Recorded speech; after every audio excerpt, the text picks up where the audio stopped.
कि ऐसे दंपत्ति जो लगातार एक दूसरे के संपर्क में हैं किंतु उन्हें संतान उत्पन्न नहीं हो पा रही हो, इस स्थिति को बंध्यता कहा जाता है।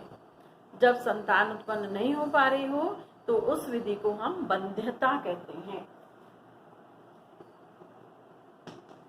ये बंध्यता स्त्री में भी हो सकती है, पुरुष में भी हो सकती है और दोनों में भी हो सकती है। स्त्री में बंध्यता फैलोपियन ट्यूब में हो सकती है, उसके अंडाशय में हो सकती है, उसके गर्भाशय, यानी विभिन्न प्रकार की स्थितियां हैं कि हो सकता है अंडा ना बन रहा हो सकता है हार्मोन्स ना बन रहे हो सकता है कि फैलोपियन ट्यूब तक अंडा पहुंच के नष्ट हो जा रहा हो सकता है उसकी फैलोपियन ट्यूब बंद हो सकता है एंडोमेट्रियम भ्रूण को आरोपित नहीं कर पाती। तो अलग अलग स्थितियां हैं जिसके कारण महिला गर्भधारण नहीं कर पाती।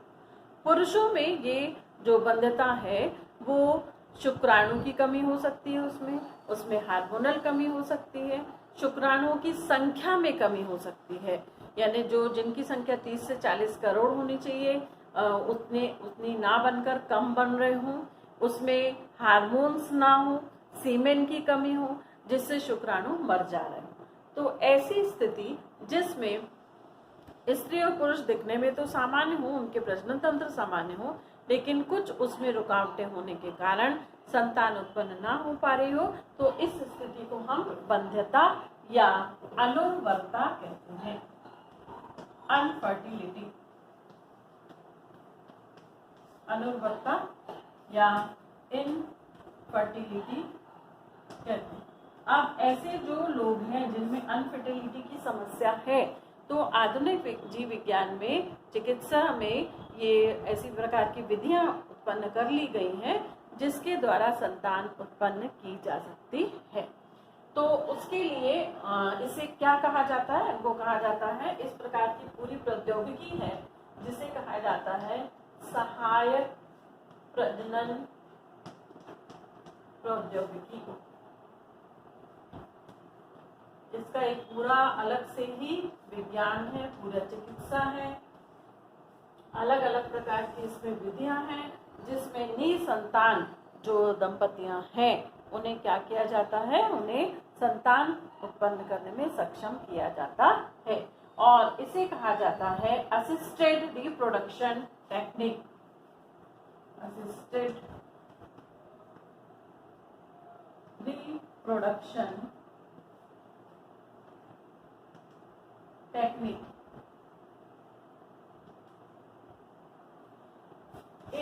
ART भी इसे कहा जाता है, असिस्टेंट रिप्रोडक्टिव टेक्निक्स, जिसमें या आर्टिफिशियल भी आप इसे बोल सकते हैं कि जो अलग अलग विधियों द्वारा जो बंध्य स्त्री पुरुष हैं उनमें संतान उत्पन्न करने की क्षमता उत्पन्न करना। अब इसमें जो विधि अपनाई जाती है उसे कहा जाता है परक नली, मतलब आप जिस नाम से इसको जानते हैं टेस्ट ट्यूब बेबी या परक नली शिशु, टेस्ट ट्यूब बेबी।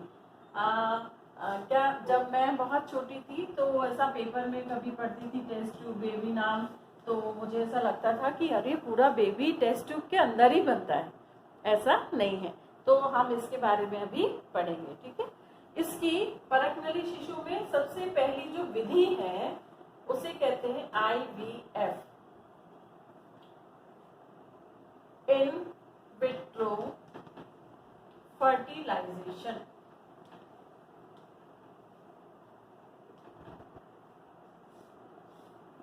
इन विट्रो फर्टिलाइजेशन, पात्रे निषेचन, हिंदी में से कहा जा सकता है पात्रे निषेचन। अब इसमें किया क्या जाता है, ध्यान से समझे, काफी पूछे जाने वाले ये प्रश्न। तो इन विट्रो फर्टिलाइजेशन में जो ऐसी स्त्री जिसमें जो बंध है उनमें संतान नहीं उत्पन्न हो रही है, उसे ऐसे हार्मोन्स दिए जाते हैं कि उन हार्मोन के द्वारा एक ही समय में उसके अंडाशय से एक से अधिक अंडे निकलें। ध्यान से समझिए, क्या किया जाता है, हार्मोन देकर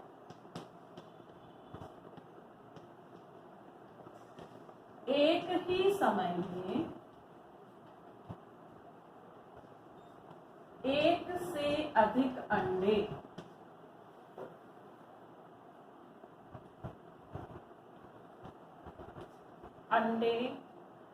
अंडोत्सर्ग कराया जाता है। एक से अधिक अंडों का अंडोत्सर्ग कराया जाता है और ये अंडे जब बाहर निकलते हैं और बाहर निकलकर फैलोपियन ट्यूब में आते हैं तो उस समय या तो फैलोपियन ट्यूब में चूरा लगाकर या फिर चूषण पंप द्वारा उन अंडों को बाहर निकाल लिया जाता है। ठीक है, फिर अंडों को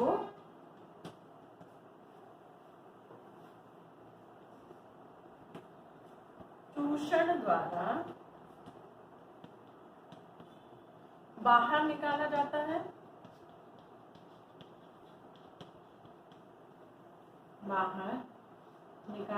है, एवं पात्र में शुक्राणु के विलयन में डुबो दिया जाता है।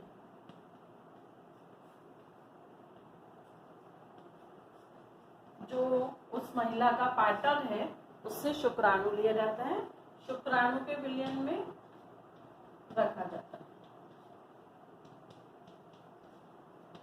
जब शुक्राणु के विलयन में रखा जाएगा तो उसमें निषेचन की क्रिया संपन्न हो जाएगी। ठीक, अब देखिए इसके बाद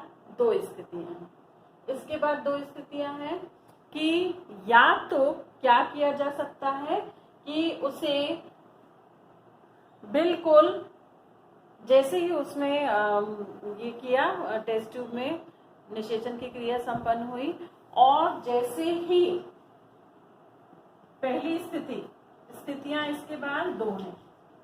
पहली स्थिति क्या है, पहली स्थिति जिसे कहा जाता है उस स्थिति को कहा जाता है ZIFT।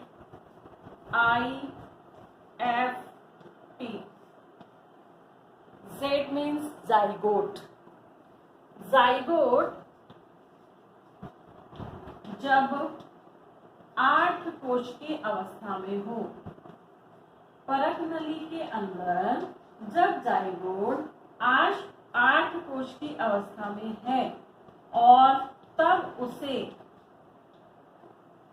निकालकर उसी महिला के फैलोपियन ट्यूब में कट लगाकर और वहां पहुंचा दिया जाए तो उस विधि को कहा जाता है ZIFT, zygote in intra fertilization, उसको पहुंचा दिया जाता है ZIFT। इसमें क्या किया जाता है, जाइगोट इंट्रा फैलोपियन ट्रांसफर। इसका पूरा नाम क्या है, जाइगोट। Z से आप याद रखें, मैं बार बार बोल रही हूँ Z से आप याद रखें, zygote intra fallopian transfer, zygote intra fallopian transfer. Z means zygote. यहाँ पर जाइगोट कितना बड़ा है, जब वो 8 कोश की अवस्था में है तब उसे तब कहाँ स्थापित कर दिया जाता है, फैलोपियन ट्यूब में। तब यदि फैलोपियन ट्यूब में स्थापित करते हैं तो इस विधि को क्या कहते हैं, ZIFT। ठीक, अब यदि दूसरी स्थिति क्या है कि यदि वो 8 कोश की अवस्था से अधिक हो, यदि 8 कोश की अवस्था से अधिक हो तो पहली स्थिति ये थी और दूसरी स्थिति है IUT। अब IUT इसका मतलब क्या है, इसका मतलब है इंट्रा यूटेराइन ट्रांसफर। ये इंट्रा फैलोपियन ट्रांसफर था जिसमें जाइगोट को फैलोपियन ट्यूब में स्थापित करते थे। ये इंट्रा यूटेराइन ट्रांसफर है जिसमें अब भ्रूण को इतना बड़ा हो चुका है कि वो आरोपण के लिए तैयार है। तब इसे स्थापित किया जाता है 8 कोश की अवस्था से अधिक वाले, 8 कोश की अवस्था से अधिक वाले भ्रूण को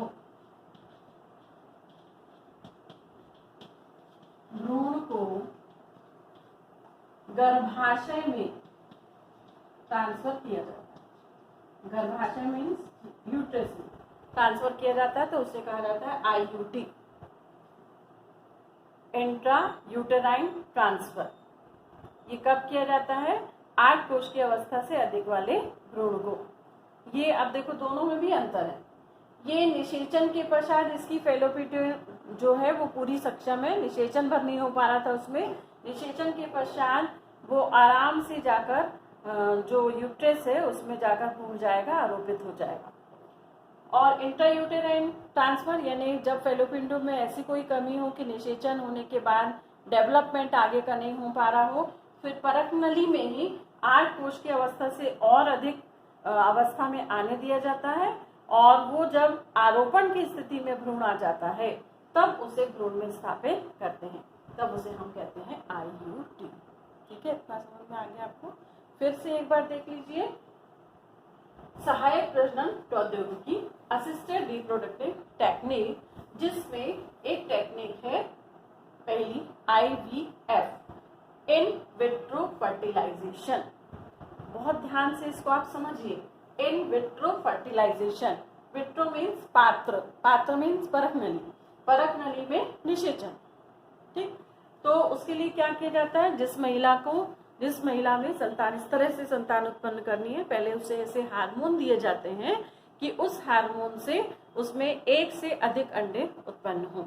फिर उसे चूषण पंप द्वारा बाहर निकाल लिया जाता है उन अंडकों को, द्वितीयक अंडक कोशिका को, और उसे परक नली में डालकर शुक्राणु, उसके पति का शुक्राणु है परक नली में डाला जाता है, और उससे बनी हुई जो उनमें निषेचन क्रिया होने के पश्चात जिनमें निषेचन हो चुका हो उनको भी गर्भ में स्थापित करने की 2 स्थितियां हैं। पहली स्थिति है ZIFT, यानी जैसे ही निषेचन हुआ और विदलन शुरू हुआ, डिवाइडेशन उसमें 8 कोष की अवस्था में है, उसको उठाकर फेलोपियन ट्यूब में किया तो उसे कहते हैं ZIFT, यानी zygote intra fallopian transfer, fallopian tube में ट्रांसफर।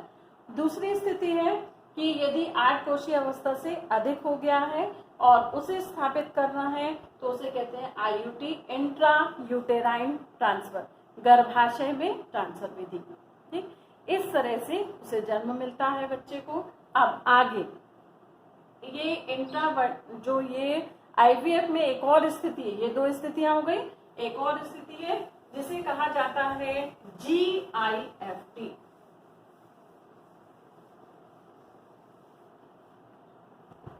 तीसरी विधि है GIFT, इसे कहते हैं गैमीट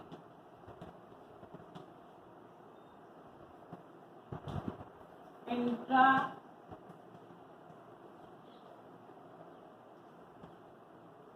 फेलोपियन ट्रांसफर। अब इसको ध्यान से समझिए। यहाँ पर G का मतलब है गैमीट, वहां Z था, Z मतलब जाइगोट, G मतलब गैमीट, गैमीट मीन्स युग्मक। अब इसमें क्या किया जाता है? इसमें द्वितीयक अंडक कोशिका को बाहर निकाला जाता है। द्वितीयक अंडक कोशिका, इसमें क्या है? ऐसी महिला जिसमें अंडक कोशिका तो बन रही है लेकिन वो फेलोपियन ट्यूब में नहीं ले पाता, उसके जो फिम्बरी हैं वो अच्छे से उसको कैच करके फेलोपियन ट्यूब में नहीं ला पा रहे हैं, तो उससे क्या हो रहा है? और फेलोपियन ट्यूब से आगे नहीं बढ़ पा रहा है, उस स्थान तक पहुंच ही नहीं रहा है जहां पर निषेचन होता है। तो उस समय में क्या किया जाता है? द्वितीयक अंडक कोशिका को निकालकर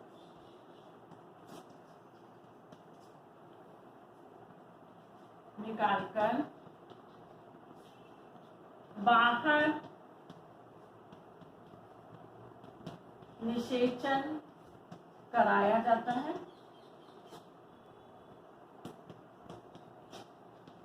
और तुरंत जैसा कि हमने ZIFT में पढ़ा था 8 कोष की अवस्था, इसमें ऐसा नहीं, इसमें निषेचन हुआ और तुरंत फेलोपियन ट्यूब में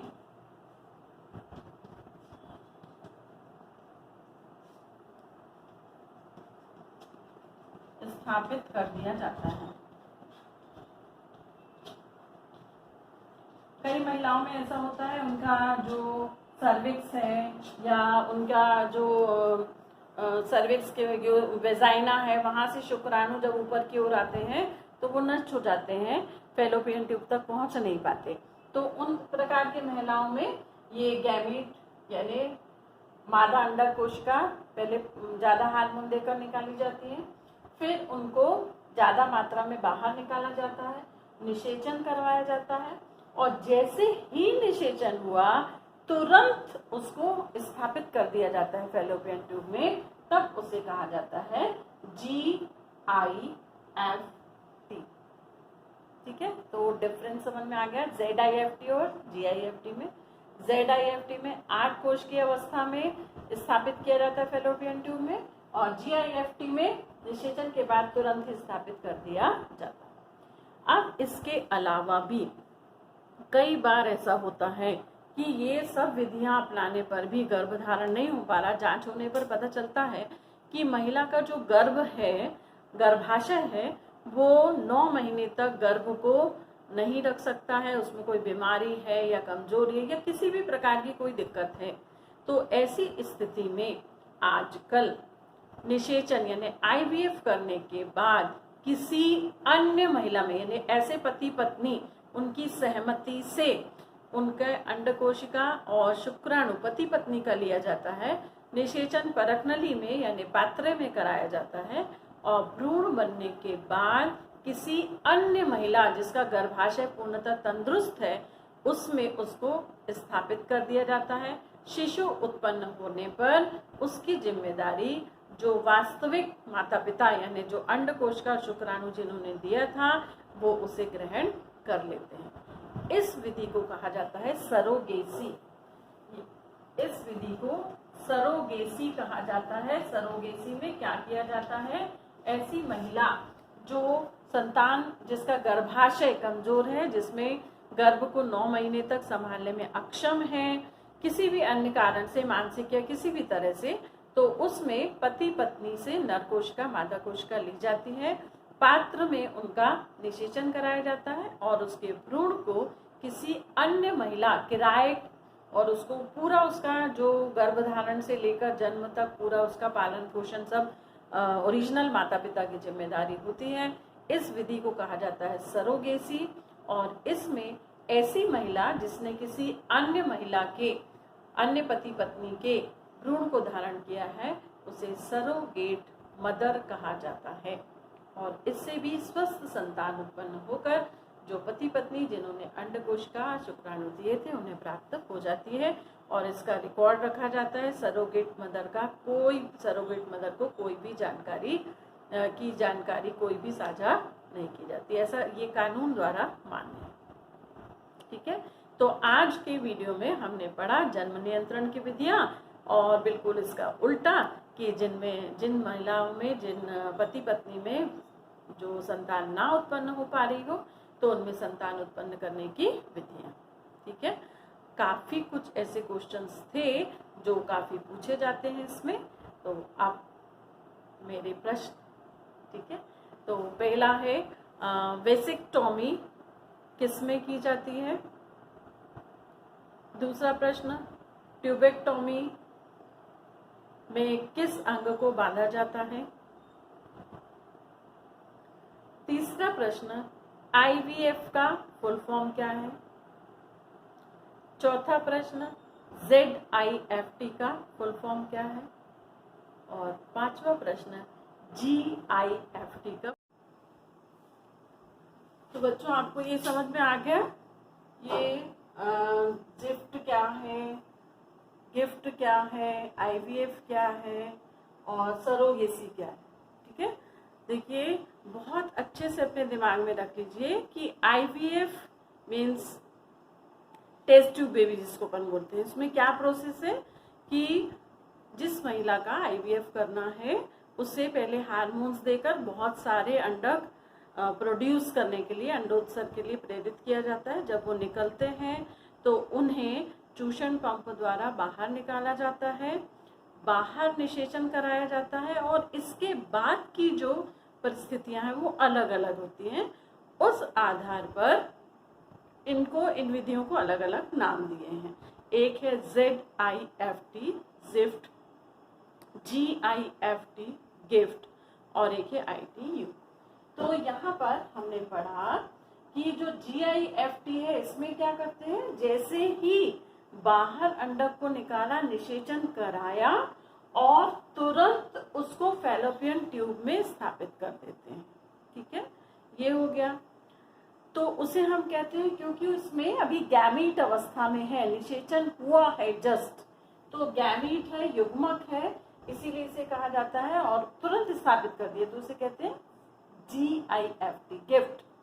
ठीक, दूसरी अगली जो विधि है, अब डिफरेंस देखिए यहाँ पर, ZIFT मीन्स जाइगोट को हम ट्रांसफर कर रहे हैं। जब क्या हो रहा है, जब 8 कोशिका का भ्रूण बन चुका है, भ्रूण में विदलन हो गया है, 8 कोशिकाएं लगभग बन चुकी हैं, तब उसको जब ट्रांसफर किया जा रहा है तो वो जाइगोट हो जाता है, तब उसे कहते हैं, उस विधि को कहते हैं ZIFT। ठीक है, अब तीसरी विधि है जिसमें क्या किया जाता है, जब जो भ्रूण है वो 16 कोशिकाएं से ज्यादा 28 कोशिकाओं तक बना लेता है, यानी आरोपण के लिए वो तैयार हो जाता है, तब उसे कहते हैं IUT, इंट्रायूटेराइन ट्रांसफर। ये देखिए यहाँ पर क्या हो रहा है, IFT लिखा है, मीन्स इसमें फैलोपियन ट्यूब में ट्रांसफर हो रहा है। एक देखिए GIFT है, एक GIFT है, इसको मैं पूरा मिटा देती हूँ, ये, और एक क्या है IUT। इसमें यदि आप केवल इनको छोड़ दें, ये देखें तो यहाँ पर IFT means intra fallopian tube, fallopian tube में गैमीट का निषेचन करा के तुरंत ट्रांसफर। ZIFT फैलोपियन ट्यूब में जाइगोट का, 8 कोशिका वाले जाइगोट का ट्रांसफर।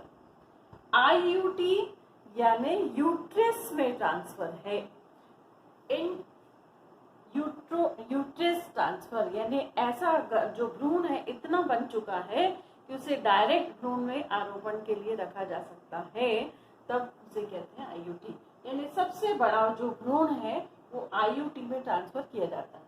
इसमें सबसे छोटा भ्रूण यानी निषेचन के जस्ट बाद, इसमें निषेचन के बाद विदलन शुरू हो गया 8 कोश की अवस्था में, और यहाँ पर क्या किया जाता है, आरोपण के लिए तैयार भ्रूण को यहाँ पर यूट्रस में ट्रांसफर किया जाता है। ठीक है, तो IVF जो है, IVF in vitro fertilization, fertilization बाहर हुआ, तुरंत स्थापित कर दिया तो ये, विदलन के बाद कुछ विदलन हुआ तो ये, और ज्यादा विदलन हो गया तो ये। ठीक है, 3 विधियां ये इस तरह से अपनाई जाती। चौथी विधि मैंने आपको बताया था कि जब ये सब क्रियाएं हो जाती हैं, IUT करना है किसी का, तो और जिस महिला का अंडा लिया गया है वो उसके लिए भी सक्षम नहीं है कि वो 9 महीने तक भ्रूण को अपने गर्भ में रख सके, तब इस स्थिति में भ्रूण को किसी अन्य महिला में स्थापित किया जाता है, और उस महिला को जिसमें भ्रूण स्थापित किया है किसी और का, उसे कहते हैं सरोगेट मदर। इस क्रिया को कहते हैं सरोगेसी। ये कानूनन जो है ये प्रूव्ड है, ये इस तरह से किया जा सकता है।